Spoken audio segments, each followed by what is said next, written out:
కాబట్టి గవర్నమెంట్ అయిపోతుంది కదా, నాకు కొడుకు వస్తుంది కదా, వచ్చిన పుస్తకాలు వాడేస్తాడు, చదివియం మనం. అదే అందులోనే చదివిపోతుంది. మనం ప్రైవేట్ స్కూల్ పోతే వచ్చినాక ఎన్ని పైసలు కట్టిన హోంవర్క్ చేస్తున్నావా చేస్తలేవని చూస్తాం కంపల్సరీ. అప్పుడు కూడా గవర్నమెంట్ లో చదివించినప్పుడు కూడా హోంవర్క్ చేస్తురా చేస్తలేరా పిల్లలని చూడాలి. తల్లిదండ్రులు ఎట్లా చేస్తే పిల్లలు అట్లనే చేస్తారు. మనం లక్షలు పెట్టి చదువు చదివించినా ఏం లాభం లేదు.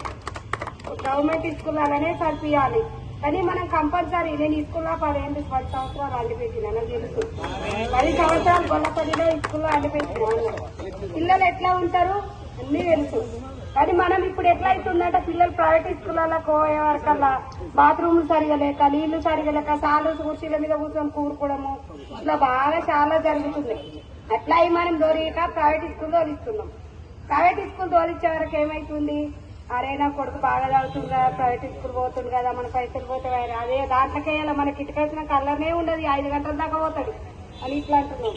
గవర్నమెంట్ దానికి అంటుంది ఏదో ఉండదు. చిన్న రూపాయి పని చేసుకున్నా గవర్నమెంట్ది, ఆటన పని చేసుకున్నా గవర్నమెంట్ది. మన చేతులతో సంపాదించుకున్న రూపాయి ఎప్పటికి మనకు ఉంటుంది. పవన్ దోచుకున్న రూపాయి ఎప్పుడో వస్తుంది, ఎప్పుడో పోతుంది. ఏదైనా అంటే